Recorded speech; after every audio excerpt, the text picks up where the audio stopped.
Dernier rendez-vous de l'information de la semaine sur ESAE Télévision. Bonsoir, bienvenue. Tout de suite, le sommaire. Dans quelques jours, il sera célébré le 5e anniversaire du rappel à Dieu du regretté Père André Quenom. Une conférence de presse a été donnée à cet effet pour dévoiler le programme des activités prévues pour marquer cette date. Les précisions dans un instant. À suivre dans ce journal, le parcours de l'artiste chanteuse béninoise Oloakemi, une artiste qui force l'admiration à travers ses œuvres et qui fait la fierté du peuple béninois. ESAE Football Club s'est déplacé cet après-midi au stade Charles de Gaulle de Porto Novo pour affronter la jeunesse sportive de Pobet JSP pour le compte de la 3e journée de la Vital Ligue 1. Papa. Oui, ma fille. Tu sais, je t'ai dit qu'après mon bac, je veux devenir journaliste reporter d'image, non? Papa, tu penses m'inscrire où? ESAE. ESAE, papa. Waouh! Maman, maintenant que j'ai eu le bac, je veux faire les finances et trésors. Tu comptes m'inscrire où? ESAE, mon fils. ESAE? Oui, maman! Papa. Oui. Tu sais qu'après mon bac, je veux être diplomate, non? Et tu comptes m'inscrire dans quelle université? Mais ESAE, naturellement. ESAE? À ESAE, vous êtes bien formé dans les filières comme administration du travail et de la sécurité sociale, administration générale et territoriale, administration des impôts, gestion des marchés publics, planification et développement local, droit et sciences économiques et de gestion. ESAE, c'est aussi sa télé numérique ESAE TV et son journal L'Informateur. ESAE, c'est à Bedjromede, 3e rue après le carrefour 16 ampoules allant à Jericho. Numéro de téléphone 98 98 14 00 96 80 55 11 90 93 65 21. ESAE, l'excellence a un nom.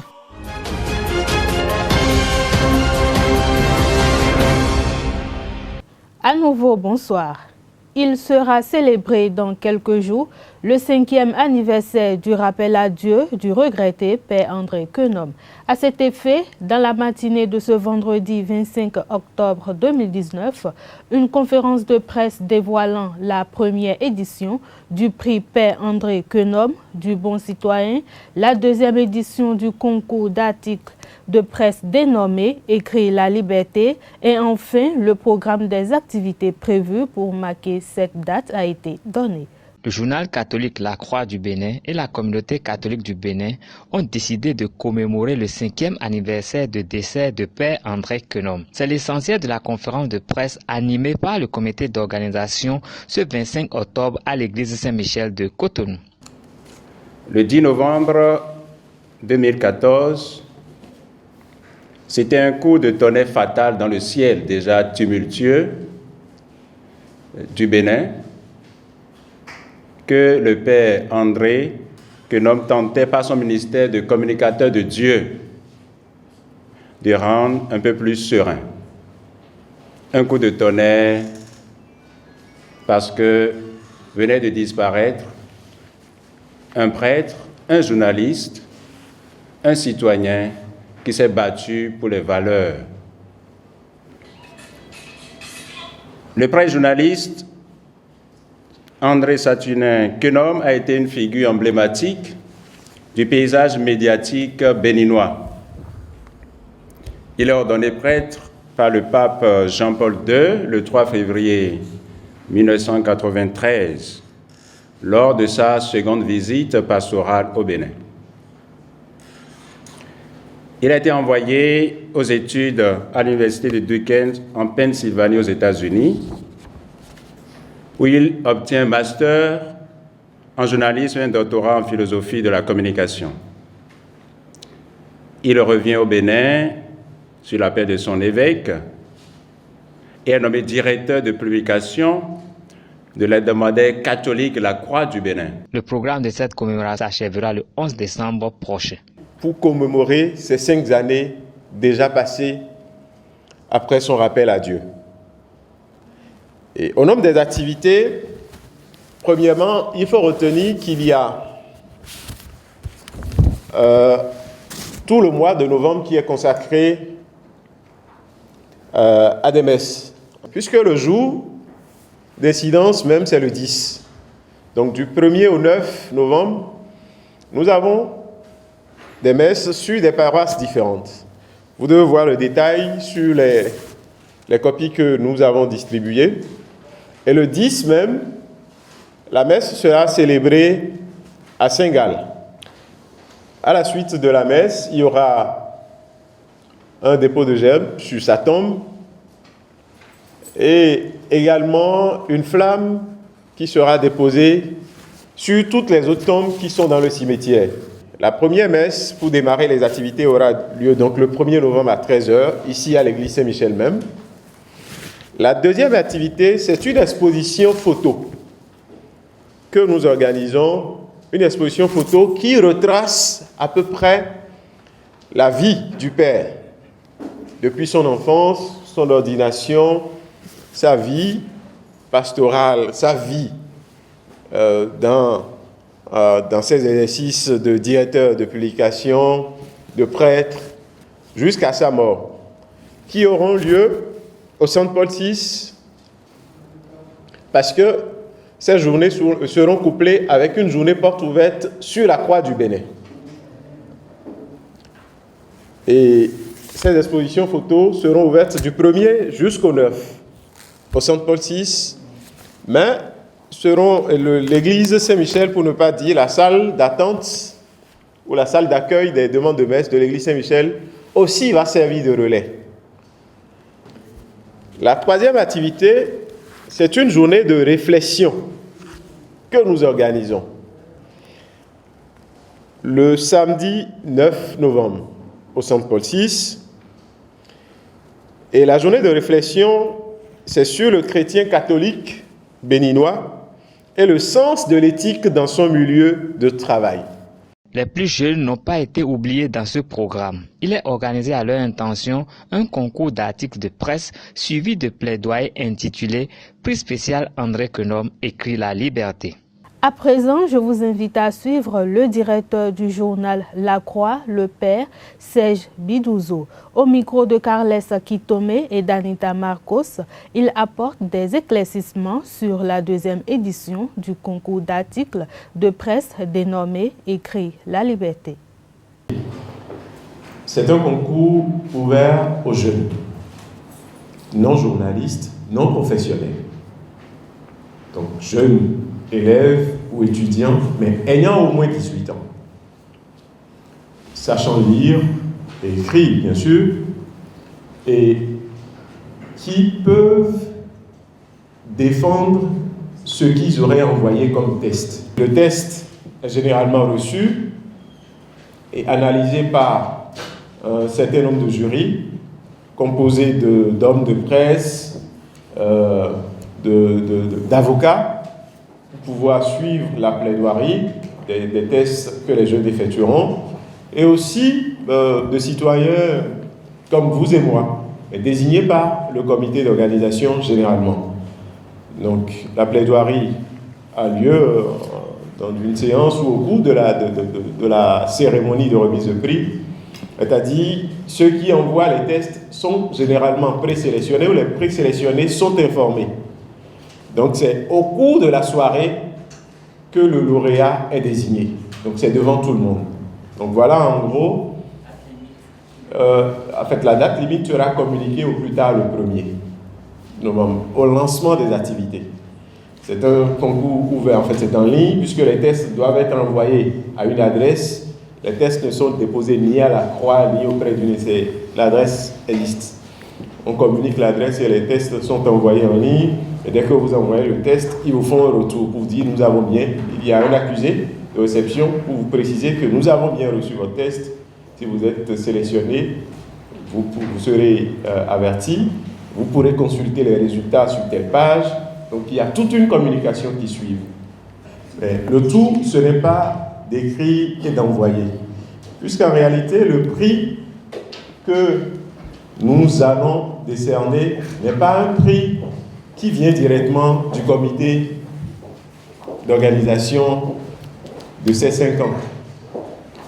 C'est un prix qui nous est offert par une association appelée Libre Afrique, dont nous avons peut-être entendu parler, Mais Libre Afrique Bénin appartient à un full tank qui est basé aux États-Unis, qu'ils appellent Atlas Monde.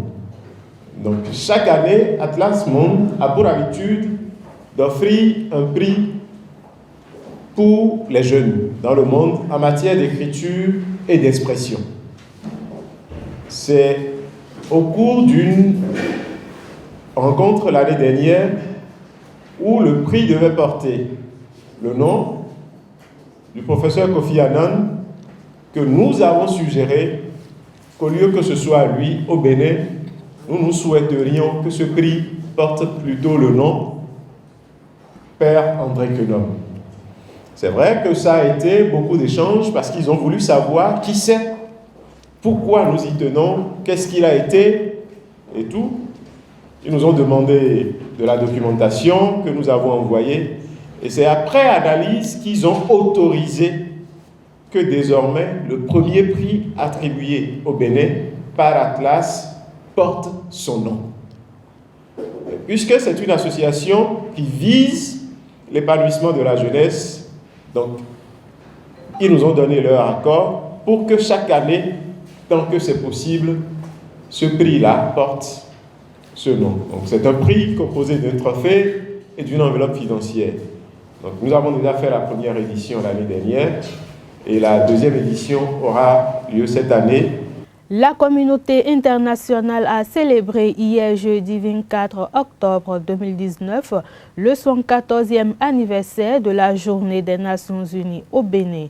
En cette occasion, le représentant adjoint du PAM, Guillaume Amouli, a fait le point des efforts effectués en termes des réformes dans le secteur des cantines scolaires au Bénin.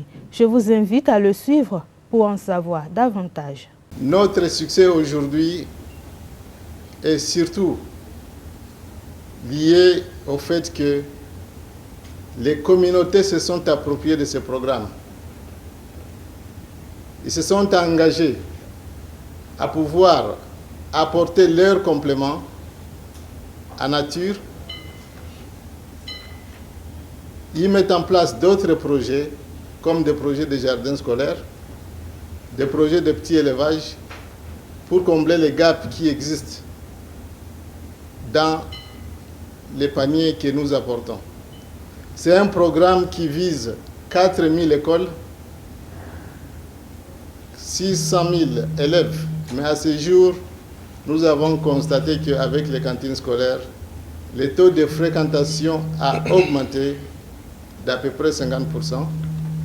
Il y a même des communes qui aujourd'hui commencent à demander la construction de nouvelles écoles. Notre prévision sera revue pour que, au cours de l'année scolaire prochaine, nous puissions répondre aux besoins de tous les élèves, de toutes les communes qui aujourd'hui demandent la construction de nouvelles écoles. Nous avons été, avec mon représentant, dans toutes les écoles, dans toutes les préfectures pour nous rendre compte du déroulement des activités de cantines scolaires et nous avons été satisfaits de constater que la communauté qui s'approprie de ces programmes en a fait leur programme et surtout, ils se préparent à prendre la relève lorsque le PAM va se retirer. Puis en fait, ce que nous faisons aujourd'hui, nous accompagnons les communautés pour que lorsque le PAM va se retirer, que ces communautés puissent se prendre en charge. Oluwakemi, de son vrai nom, Adotin Noélie, cette douce voix ambassadrice de la musique béninoise, est une jeune artiste, compositrice et chanteuse aux multiples talents qui fait actuellement parler d'elle au Bénin et dans la sous-région. Vous suivrez dans cet élément qui va suivre le portrait de l'artiste chanteuse Oluwakemi, réalisé par la rédaction des AETV. Oluwakemi, l'étoile de la musique béninoise, est une jeune artiste, compositrice et chanteuse aux multiples talents qui fait actuellement parler d'elle au Bénin et dans la sous-région. De son vrai nom, Adotin Noélie, cette douce voix, ambassadrice de la musique béninoise, est née le 25 décembre 1986 à Boycon. Ayant intégré très petite la chorale des enfants, elle fut conquise par la magie de la scène et cette passion qui brûlait en elle fit d'elle la chanteuse principale de la chorale.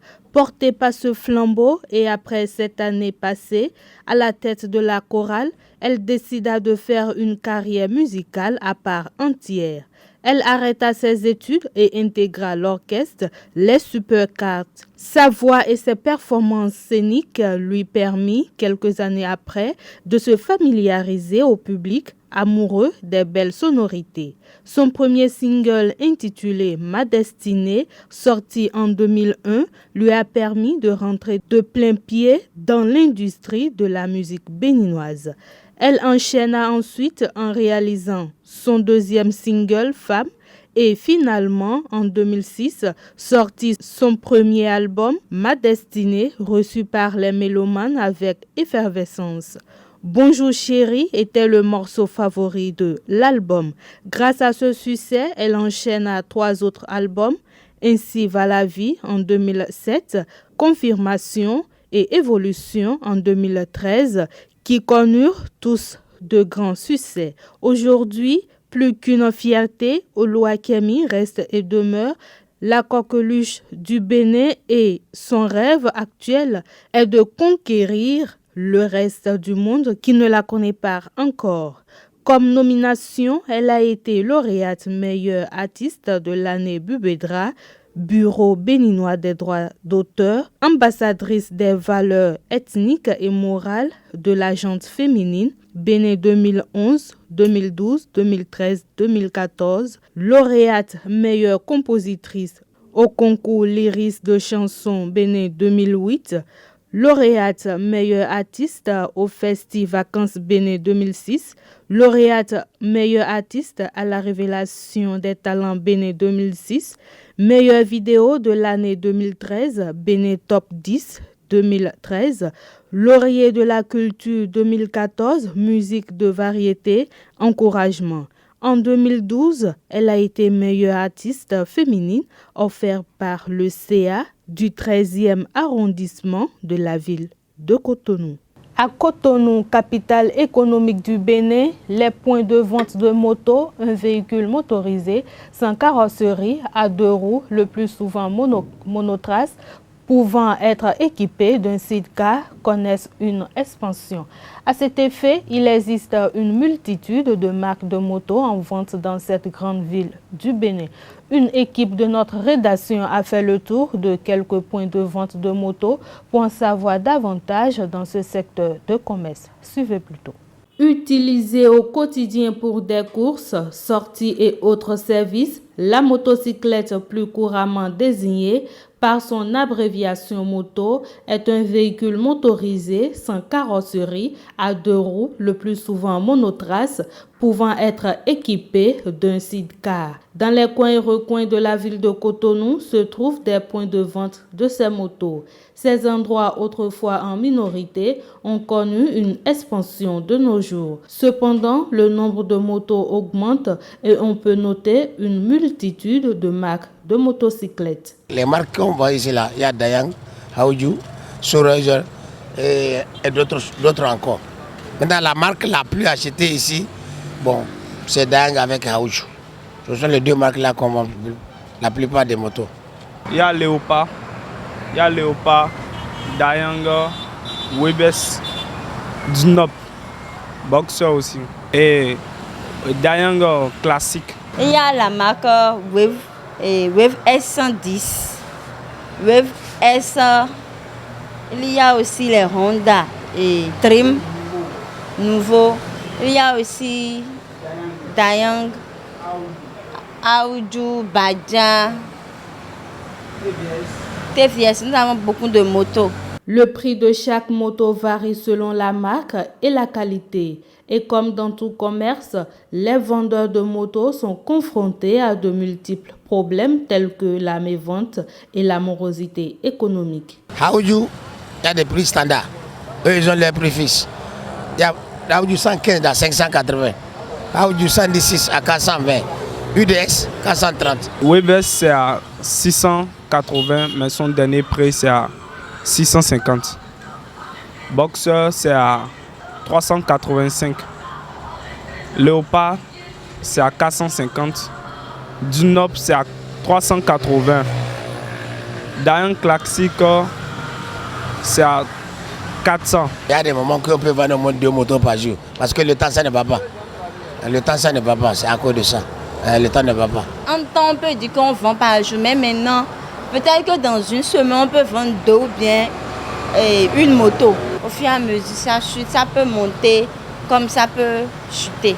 Depuis quelque temps maintenant, les clients ne viennent plus comme ça. Notons que les motocyclettes peuvent se classer en différents types, chaque type ayant des caractéristiques différentes telles que la maniabilité, le poids ou la position de pilotage. Il existe plusieurs typologies informelles dont les catégories ne sont pas figées. Des milliers de touristes arrivent chaque année à Ouidah pour visiter ces vestiges de la période sombre de la traite négrière. L'un des symboles le plus visité, c'est la route des esclaves. Constituée de 6 étapes, nous vous proposons de découvrir l'histoire autour de la deuxième étape, l'arbre de l'oubli, racontée par le guide Juste Agogoïcha Kiki, au diplomate marocain Mohamed Zine El Abidine. Là, nous sommes actuellement à la deuxième étape de la route des esclaves de Ouidah. Après le troc et après les maquages au fer chaud, ils étaient tous convoyés vers la deuxième étape. Ça peut aller. Et donc, arrivé ici en 1727, le roi Agadia, un roi d'Abomey, il a planté un arbre ici. Maintenant, après avoir planté l'arbre, une fois que l'esclave était là, les hommes tournaient autour de l'arbre 9 fois, les femmes, elles tournaient autour de l'arbre 7 fois. Et cette cérémonie signifie que l'esclave devait oublier leur passé, leur origine, les identités culturelles. Et ici, ils font le tour de l'arbre, il devient amnésique, il devient docile, vidé de cerveau.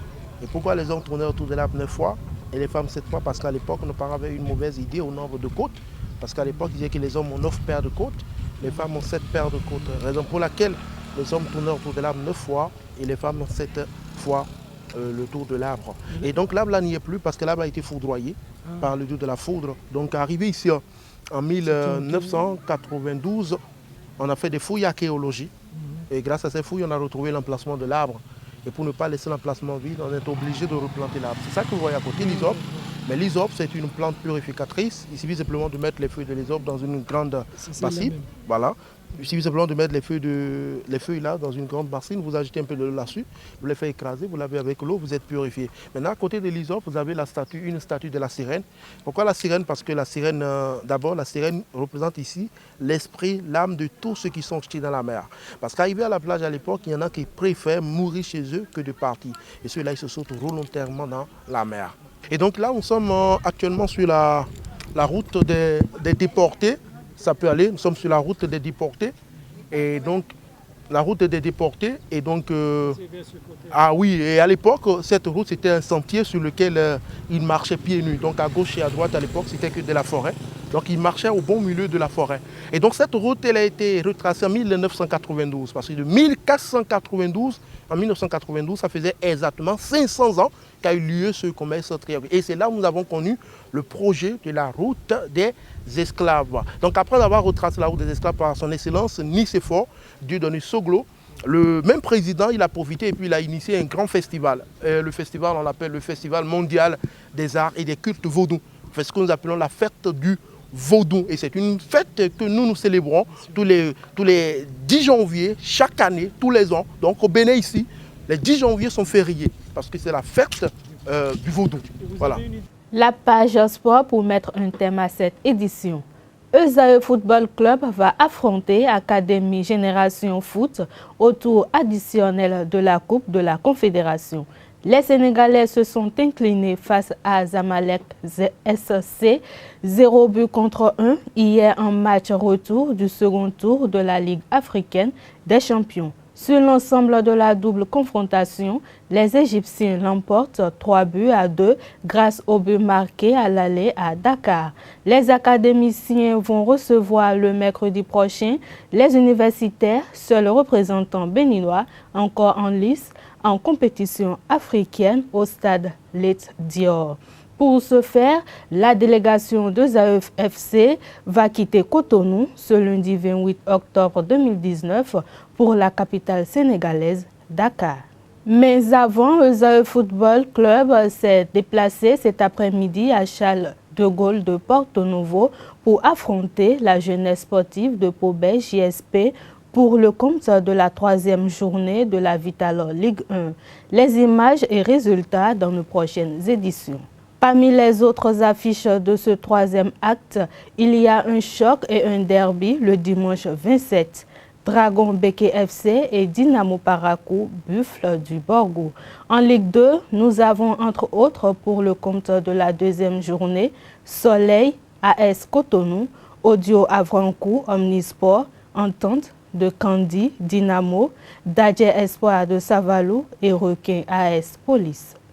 C'est sur ces notes sportives que nous allons mettre un thème à cette édition. Merci de votre aimable attention. Passez un excellent week-end en compagnie de nos programmes sur les www.ezautv.bj. Bonsoir.